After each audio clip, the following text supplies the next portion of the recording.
Hey, what's happening? Staying safe while riding an open motocross practice is mostly common sense.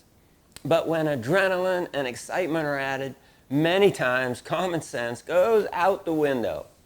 If you haven't ridden a crowded motocross track yet, I guarantee you will not feel comfortable at first. Or even if you have and still don't feel comfortable, this video can help a great deal in keeping you and others safe. There are certain rules of the track, so to speak, that you need to know and abide by. These rules are what other, faster, more experienced riders will expect you to do and not do. For the last 3 months, I've been shooting video at open practices and races to capture those common mistakes that cause crashes. I've rode in 3 different open practices with my GoPro helmet cam in the A, B, and C groups. I also hired a former motocross racer who is the best drone operator I've ever seen. This young man, David Lusowski, is amazing. You will see a lot of his footage in this video and more videos in the near future. Watch and listen as you learn how to not get caught in the carnage at an open practice or even while racing. Nowadays, good open practice tracks are prepped to develop ruts and bumps.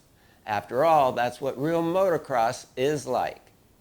If you haven't ridden much on these types of conditions, just these conditions alone are going to be a big learning curve. Add all the other riders and you are going to be overwhelmed. I recommend at first developing the basic riding skills on easier, less crowded tracks before attempting these more challenging, high-traffic tracks. Here are 4 of the most common reasons inexperienced riders cause crashes. Number 1, not exiting the track properly. Number 2, not holding their line. 3, not clearing jumps but rolling through the main jumping line. 4, trying to clear a jump that they're not sure they can make. There are more common sense rules of the track that I will cover before the end, but let's cover these 4 most common first. Number 1, not exiting the track properly. Your track exit needs to be planned in advance. Failing to do this could cut someone off as they were beginning to pass you. Well, while driving on the freeway, you wouldn't exit from the fast lane without checking to make sure no one was passing you, right? You would already be in the slow lane before the exit. I've seen inexperienced riders make these common mistakes and cause big crashes. And they have done it without even looking over their shoulder to see if anyone was coming. Instead, they should have already been on the exit side of the track. Here's a good example of someone cross-jumping to exit the track. You see he's jumping from the middle of the track to the outside of the jump. And man, if someone was coming and jumping him on that outside, he could have got landed on. Not a good thing to do.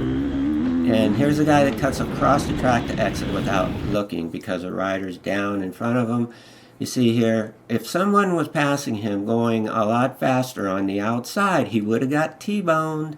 You gotta look before you cross. Obviously, if the checkered flag is out, everyone's exiting the track.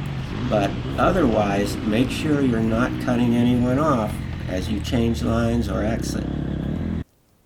I know this sounds obvious, but with all the adrenaline pumping and excitement, it happens way too much. I've seen when the exiting rider is going 10 miles an hour as they suddenly begin to come across the track to exit, while another rider who's going 40 has committed to passing them on that side. Not a good situation to be in. Number 2, not holding their line. This is kind of similar to number 1, but happens for a different reason. A slower rider wants to move over to get out of the way because a faster rider is coming up quickly behind him. The problem is that the faster rider has already committed to passing the slower rider. The slower rider moves right in front of the faster rider. The faster rider was going faster than the slower rider and expected the slower rider to hold their line. Remember, rules of the track. Just hold your line, as the faster riders will easily pass you with no problems. Number 3, not clearing jumps, but rolling through the main jumping line.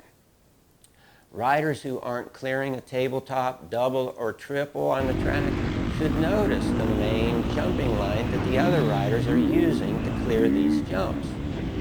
The riders who aren't clearing these jumps should roll them, but on a line that allows the other riders to safely clear these jumps. This roll-through line could be on the very inside of the jump. However, sometimes it's on the very outside. The middle of the jump is hardly ever a good roll-through line. If they are rolling through the main jumping line, this can cause frustration to the faster riders. A faster rider may think the rider rolling through his main line is far enough ahead that he can still clear the jump, when the slower rider is actually not out of the way yet. Number 4, trying to clear a jump that you're not sure you can make. If you come up short, chances are that you may veer across the main landing line, or worse yet, crash and be laying on the main landing line. Remember, usually there aren't any flagmen at open practice tracks. Here's a classic case of this scenario. I had been jumping this big jump from that outside line wide open in third gear. Then the next lap, a rider gets in the middle of the jump, and for a second I was tempted to jump it beside him, but whoa, look, I'm so glad I didn't, man. I would have cleaned him out right at the top of that jump. Would have been disastrous for both of us. Here's more common sense track etiquette that is even more obvious, but sometimes still overlooked. Number 1, when you sign your life away, take a picture of the practice order. This way you will know when it's time to start getting ready to get out there, as the practice times are usually pretty short, averaging about 15 minutes. Number 2, being on the track with a faster practice group.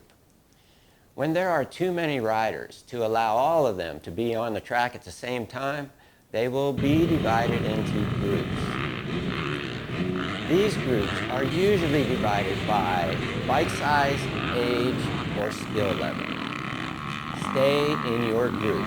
Don't sign up or go out for a more advanced group, as you would just be getting in the way and risk your own and others' safety.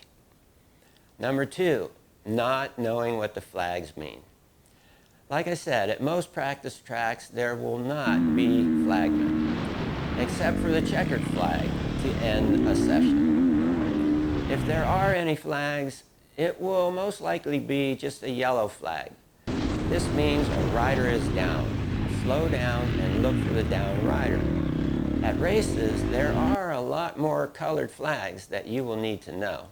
Number 3, do not cut across the track. If you need to cross the track, make sure the approaching riders have plenty of time to see you. Of course, you need to look very well to make sure that no one is coming. And number 4, always keep your speed down to below 5 miles an hour when exiting the track and or riding in the pits. At some tracks where riders haven't obeyed this rule, it's mandatory to walk your bike through the pits. No one likes a speedy rider in the pits, not to mention how dangerous it can be. Unfortunately, crashes and injuries are part of this sport, but if you know your limits and don't take any unnecessary chances, they are a lot less likely. Well, I hope this video helps to keep you out of the carnage.